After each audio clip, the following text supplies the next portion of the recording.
Hello everyone, আজকে আমি দেখাবো খুব সহজে কম্পোস্ট সার বাসায় কি করে বানাতে পারেন।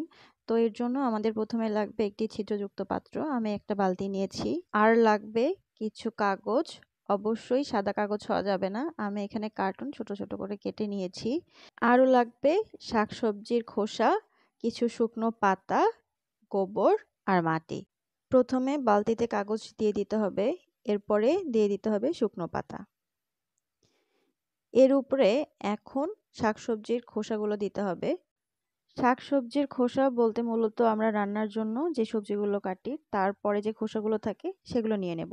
তবে অবশ্যই গন্ধযুক্ত কোনো খাবার দেয়া যাবে না, বা রসুন পেঁয়াজ এসব দেয়া যাবে না, এগুলো দিলে কিন্তু গন্ধ হবে। এখন উপর থেকে পানি ছিটিয়ে দিব, আবার এই প্রসেসটা রিপিট করব। আবার কাগজ দিয়ে দিচ্ছি, কিছু পাতা দিয়ে দিচ্ছি আর কিছু খোসা দিয়ে দিচ্ছি। এই প্রসেসটা বালতি ভর্তি না হওয়া পর্যন্ত রিপিট করতে হবে। তবে এখানে মাঝে মাঝে মানে একটা লেয়ার পর পর কিছু মাটি দিলে ভালো, মাটি বা গোবর। আমি একেবারে শেষে দিব। প্রসেসটা 4-5 বার মিনিমাম রিপিট করতে হবে।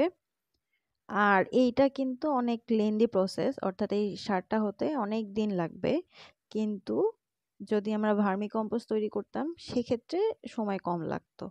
তো আপনারা কি জানেন ভার্মি কম্পোস্ট আর কম্পোস্ট সারের মধ্যে পার্থক্য কোথায়? জানলে অবশ্যই কমেন্ট সেকশনে জানাবেন। এই সারটি সব ধরনের গাছে ইউজ করা যায়। তো ফাইনালি উপর থেকে আমি কিছু মাটি আর গোবর দেব। এটি ভিডিওতে দেখাইনি। মাঝে মাঝে এই উপকরণগুলোকে উল্টিয়ে পাল্টিয়ে দিতে হবে যেন তাড়াতাড়ি সার তৈরি হয়। ঢাকনা দিয়ে দিতে পারেন আর অবশ্যই এটা স্যাঁতসেঁতে জায়গায় রাখতে হবে। ধন্যবাদ।